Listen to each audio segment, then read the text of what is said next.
Hello friends, कैसे हैं आप सभी। आशा करता हूँ कि आप सभी अच्छे होंगे, मस्त होंगे और अपनी पढ़ाई में व्यस्त होंगे। तो देखिए, आज मैं आप लोगों के लिए फिर से एक नया सेशन लेके आया हूँ करंट अफेयर का, जिसमें आपको बहुत ही शानदार शानदार क्वेश्चंस देखने को मिलने वाले। तो जल्दी से क्लास से जुड़ जाइए, फटाफट क्लास से जुड़ जाइए। मैं आपको कुछ बहुत ही शानदार करंट अफेयर के क्वेश्चन बताने वाला हूँ। और आज की हमारी क्लास भी थोड़ी लंबी रहने वाली है, किसी वजह से कल क्लास नहीं होने पाई थी। तो आज देखिए, आज हम उस क्लास को कवर करते हैं, ठीक है। देखिए साथियों, शिक्षा और संस्कार जिंदगी जीने के मूल मंत्र है।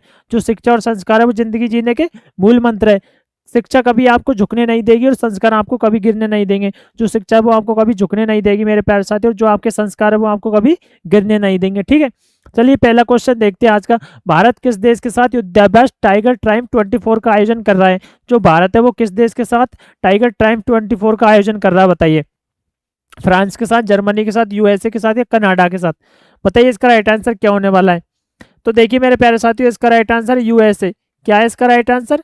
यूएसए सी इसका राइट आंसर है, ठीक है। चलिए आगे देखते हैं। भारत और अमेरिका के बीच द्विपक्षीय त्रिसेवा मानवीय सहायता और आपदा राहत HADR सैन्य अभ्यास टाइगर ट्राइम्फ 24 का आयोजन किया है, जो 18 से 31 मार्च 2024 तक आयोजित किया जाएगा। कब से कब तक किया जाएगा? 18 से 31 मार्च तक आयोजन किया जाएगा, ठीक है।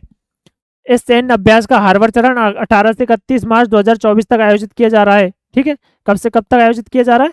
सॉरी, ये कुछ मिस्टेक हो गई है प्रिंटिंग, तो उसके लिए, ठीक है। 18 से 31 मार्च 2024 तक इसका आयोजन किया जा रहा है, ठीक है साथियों। चलिए आगे चलते।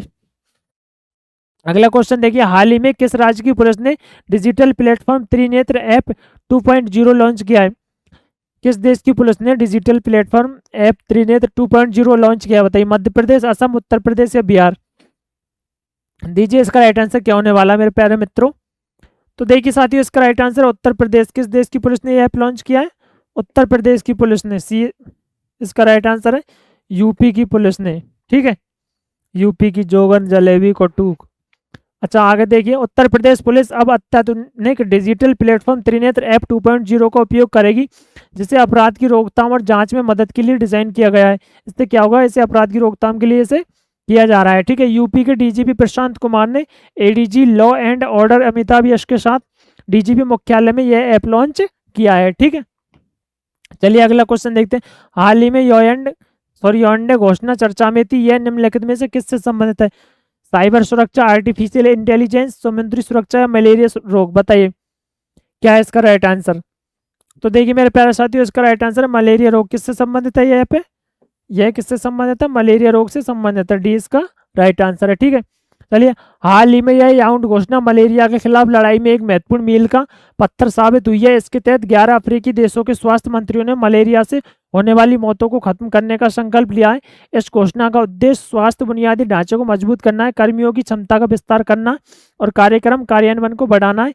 याओउंडे अफ्रीकी देश कैमूरन की राजधानी है। जो याओउंडे है, ये अफ्रीकी देश कैमूरन की राजधानी। किसकी राजधानी है? कैमूरन की राजधानी, ठीक है। कोटक महिंद्रा बैंक द्वारा वन कोटक का समूह अध्यक्ष किसे नियुक्त किया गया है? जो कोटक महिंद्रा बैंक है उसके द्वारा वन वन समूह का अध्यक्ष किसे नियुक्त किया गया है? बताइए। अभय सिंह, राजीव आनंद, जयदीप हंसराज या अश्विनी कुमार? तो बताइए साथियों, इसका राइट आंसर क्या होने वाला है। दीजिए जल्दी से इसका आंसर। तो देखिए इसका राइट आंसर है जयदीप हंसराज। किसे नियुक्त किया गया वन वन समूह का अध्यक्ष कोटक का? जयदीप हंसराज को, ठीक है। जयदीप हंसराज को नियुक्त किया गया प्यारे साथियों। कोटक महिंद्रा बैंक ने 1 अप्रैल 2024 से कोटक सिक्योरिटी के वर्तमान एमडी और सीईओ जयदीप हंसराज को वन कोटक का ग्रुप का मुख्य प्रेसिडेंट नियुक्त किया गया। किसे? जयदीप हंसराज को, ठीक है। कोटक महिंद्रा बैंक लिमिटेड एक भारतीय बैंकिंग और वित्तीय कंपनी सेवा जिसका मुख्यालय मुंबई में। कोटक महिंद्रा बैंक का मुख्यालय कहाँ पे? मुंबई में। कहाँ पे इसका मुख्यालय? मुंबई में, ठीक है। चलिए अगला क्वेश्चन देखते हैं। भारत के चुनाव आयोग द्वारा राष्ट्रीय विकलांगता आइकन के रूप में किसे चुना गया है? जो भारत का चुनाव आयोग है उसके द्वारा राष्ट्रीय विकलांगता आइकन के रूप में किसे चुना गया? बताइए। शीतल देवी, अरुणिमा सिन्हा, देव राठी या जय कुमार?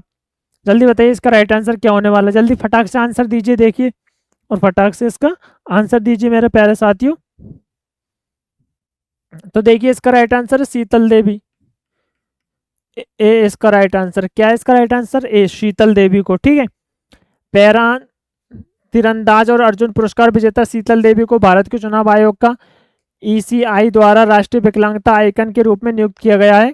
लोकसभा चुनाव के मद्देनजर ईसीआई और भारतीय क्रिकेट कंट्रोल बोर्ड बीसीसीआई ने मतदाता शिक्षा को बढ़ावा देने के लिए एक प्रदर्शनी क्रिकेट मैच का आयोजन किया है। ठीक है, चलिए अगला क्वेश्चन देखते हैं।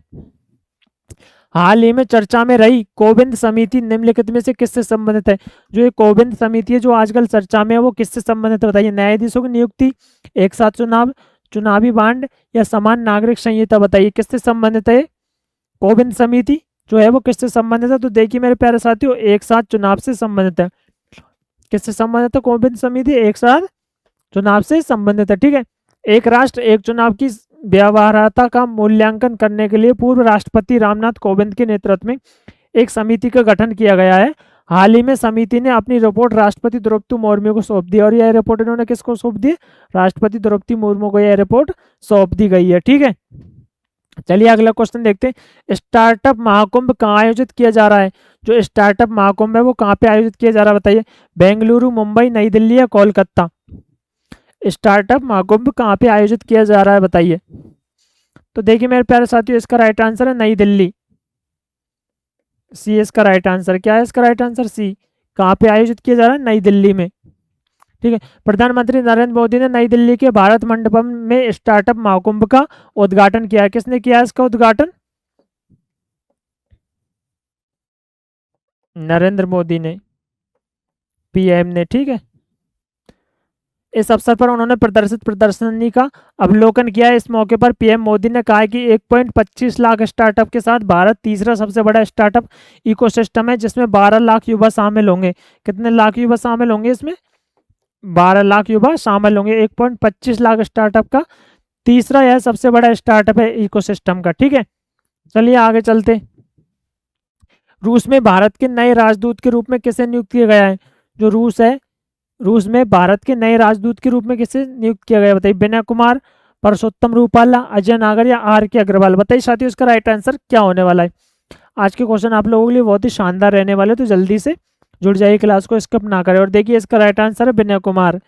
क्या है इसका राइट आंसर? विनय कुमार इसका राइट आंसर है ए। ठीक है, चलिए आगे चलते। विदेश मंत्रालय ने देश के वरिष्ठ राजनयिक विनय कुमार को रूस में भारत का अगला राजदूत नियुक्त किया गया है। विनय कुमार वर्तमान में म्यांमार में भारत के राजदूत के रूप में कार्यरत है। विनय कुमार 1992 बैच के आईएफएस अधिकारी है। रक्षा के क्षेत्र में भारत का रूस के साथ दीर्घकालिक और व्यापक सहयोग है। भारत सबसे ज्यादा हथियार रूस से आयात करता है। भारत सबसे ज्यादा हथियार कहाँ से आयात करता है? रूस से आयात करता है। ठीक है, चलिए आगे चलते। वर्ल्ड हैप्पीनेस रिपोर्ट 2024 के अनुसार दुनिया का सबसे खुशहाल देश कौन सा है? जो वर्ल्ड हैप्पीनेस रिपोर्ट है 2024 उसके अनुसार दुनिया का सबसे खुशहाल देश कौन सा बताइए? डेनमार्क, जर्मनी, फिनलैंड या आइसलैंड? जो भारत का सबसे खुशहाल देश है वो कौन सा देश माना जाता है 2024 की रिपोर्ट के अनुसार? तो देखिए मेरे प्यारे साथियों, वो फिनलैंड देश को दुनिया का खुशहाल देश माना जाता है, सी। ठीक है, वर्ल्ड हैप्पीनेस रिपोर्ट 2024 के मुताबिक यूरोपीय देश फिनलैंड को दुनिया का सबसे खुशहाल देश माना जाता है। फिनलैंड लगातार 7वें साल दुनिया का सबसे खुशहाल देश बना हुआ है। 7 साल से यह दुनिया का सबसे खुशहाल देश बना हुआ। विश्व खुशहाली सूचकांक में भारत पिछले साल की तरह इस साल भी 126वें स्थान पर। देखो कितनी शर्म की बात है मेरे प्यारे साथियों, भारत कितने नंबर पे? 126वें नंबर पे। वहीं भारत का पड़ोसी देश पाकिस्तान 108वें नंबर पे, श्रीलंका 128वें स्थान पर और अमेरिका 23वें स्थान पर। सभी स्थान आपको बता दिए गए हैं, ध्यान रखिएगा। 126, पाकिस्तान 108, श्रीलंका 128 और अमेरिका 23। ठीक है, भारत कितने पे? 126वें स्थान पे भारत हमारा। ठीक है, और फिनलैंड जो है वो पहले नंबर पे। ठीक है, चलिए हाल ही में खाद्य एवं प्रसंस्करण उद्योग मंत्रालय का अतिरिक्त प्रभार किसे दिया गया है? अनुराग ठाकुर, अर्जुन राम मेघवाल, स्मृति ईरानी या किरण रिजिजू? बताइए इसका राइट आंसर क्या होगा? जो हाल ही में खाद्य एवं प्रसंस्करण उद्योग मंत्रालय है उसका अतिरिक्त प्रभार किसे दिया गया बताइए? तो देखिए इसका राइट आंसर है किरण रिजिजू को दिया गया है। किसे दिया गया है इसका प्रभार? डी आंसर है इसका, किरण रिजिजू को दिया गया है इसका प्रभार। ठीक है, चलिए आगे चलते। पशुपति कुमार पारस के केंद्रीय मंत्रिपरिषद से इस्तीफे के बाद केंद्रीय मंत्री किरण रिजिजू को खाद्य एवं प्रसंस्करण उद्योग मंत्रालय का अतिरिक्त प्रभार दिया गया है। ठीक है, इनसे पहले कौन थे? पशुपति कुमार पारस यहाँ के अतिरिक्त प्रभार मंत्री थे। ठीक है, राष्ट्रपति द्रौपदी मुर्मू ने रिजिजू को पृथ्वी और विज्ञान मंत्रालय कि उनके मौजूदा पोर्टफोलियो के अलावा खाद्य प्रसंस्करण उद्योग मंत्रालय का प्रभाव सौंपा है। उन्होंने इनको खाद्य प्रसंस्करण उद्योग मंत्रालय का प्रभाव भी सौंप दिया है राष्ट्रपति द्रौपदी मुर्मू ने। ठीक है, अभी तो असली मंजिल पाना बाकी है, अभी तो असली मंजिल पाना बाकी है, अभी तो इरादों का इम्तिहान बाकी है, अभी तो तौलिए मुट्ठी भर जमीन, अभी तो तौलिए मुट्ठी भर जमीन, अभी तोलना आसमान बाकी है, अभी तोलना आसमान बाकी है। चलिए अगला क्वेश्चन देखते हैं। गगनयान दल की सहायता के लिए इसरो ने कौन सा ऐप लॉन्च किया है? जो गगन दल की सहायता के लिए इसरो ने कौन सा ऐप लॉन्च किया है बताइए? साखी, मदद, आकाश या समर्थ? जो इसरो है उसने कौन सा ऐप लॉन्च किया है बताइए साथियों? तो देखिए इसका राइट आंसर साखी ऐप। कौन सा ऐप लॉन्च किया है? साखी, ए इसका राइट आंसर है। ठीक है, चलिए आगे चलते।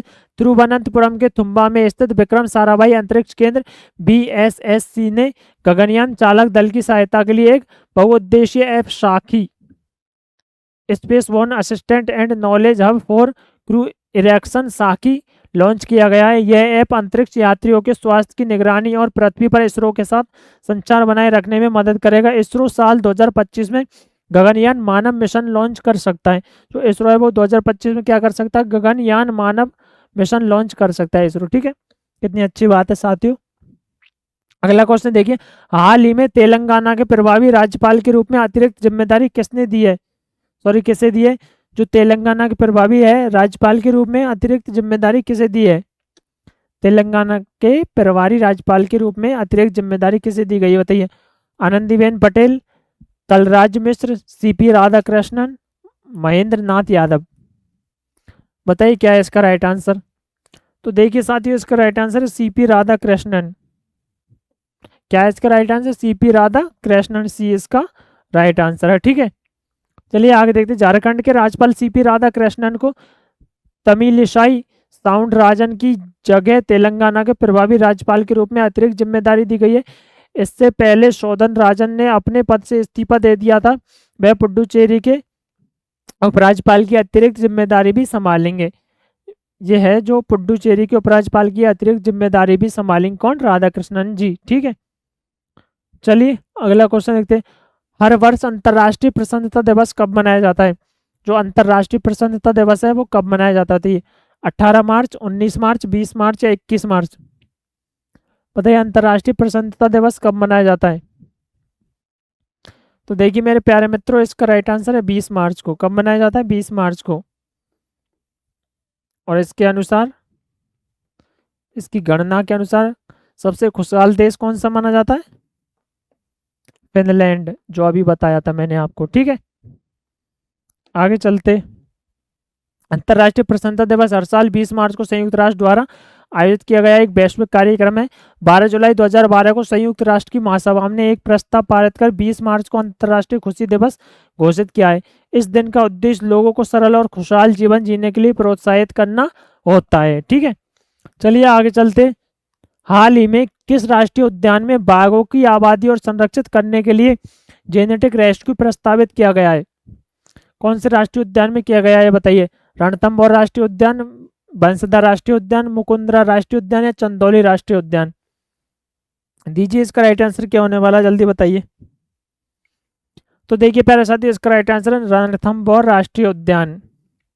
कौन से उद्यान में किया गया रेस्क्यू प्रस्तावित? रणथंभौर राष्ट्रीय उद्यान में रेस्क्यू प्रस्तावित किया गया है। ठीक है, चलिए प्रवासन के माध्यम से नई आनुवंशिक विविधता लाकर रणथंभौर राष्ट्रीय उद्यान की बाघ आबादी को संरक्षित करने के लिए आनुवंशिक बचाव का प्रस्ताव है। जीन प्रवाह के रूप में जानी जाने वाली इस प्रक्रिया में व्यक्तियों को एक बड़ी स्वस्थ आबादी से छोटी आबादी में स्थानांतरित करना शामिल है। रणनीति का लक्ष्य आनुवंशिक भार को कम करना है, विलुप्त होने के लिए जोखिम को कम करना है और लुप्त प्राय प्रजातियों को व्यवहार्यता को बढ़ावा देना है। हालांकि इसके सकारात्मक और नकारात्मक दोनों प्रभाव हो सकते हैं, जो जीन प्रभाव परिणाम और अवधि साथ ही जनसंख्या गतिशीलता जैसे कारकों से भी प्रभावित होते हैं। ठीक है, चलिए लास्ट क्वेश्चन देखते हैं हमारा 15वां आज का। हाल ही में समाचारों में देखी गई विश्व वायु गुणवत्ता रिपोर्ट 2023 किस संगठन द्वारा प्रकाशित की गई है?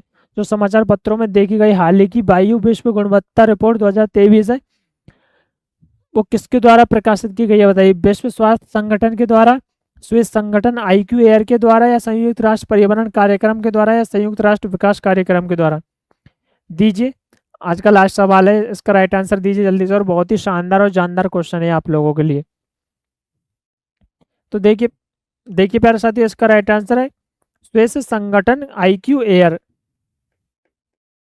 किस संगठन के द्वारा प्रकाशित की गई है? स्विस संगठन IQAir के द्वारा प्रस्तावित की गई है। बी इसका राइट आंसर है। ठीक है, चलिए, स्विस संगठन IQAir द्वारा 2023 विश्व वायु गुणवत्ता रिपोर्ट में नई दिल्ली को दुनिया की सबसे प्रदूषित राजधानी के नाम से नामित किया गया है। किसे सबसे प्रदूषित राजधानी माना, सॉरी, किसे सबसे प्रदूषित माना जाता है? नई दिल्ली को प्रदूषित राजधानी माना जाता है।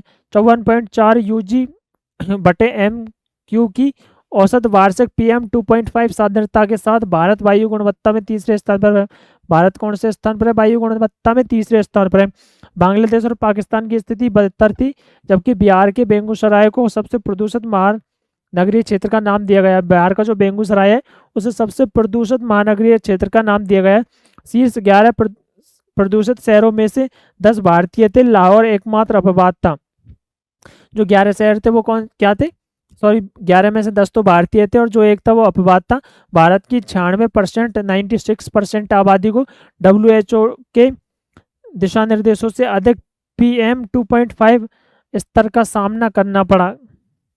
जो भारत की 96% आबादी थी उसको WHO के निर्देशानुसार PM 2.5 स्तर का सामना करना पड़ा था। ठीक है साथियों, तो आशा करता हूँ आपको आज की क्लास अच्छी लगी हुई होगी, क्वेश्चन भी पसंद आए होंगे। तो जल्दी जल्दी क्लास को लाइक कर दीजिए, शेयर कर दीजिए, और चैनल को अभी सब्सक्राइब कर लीजिए अगर आपने चैनल अभी तक सब्सक्राइब नहीं किया है तो। ठीक है मेरे प्यारे साथियों, तो अब तक जुड़े रहने के लिए थैंक यू सो मच। मिलते हैं नेक्स्ट क्लास में। धन्यवाद साथियों।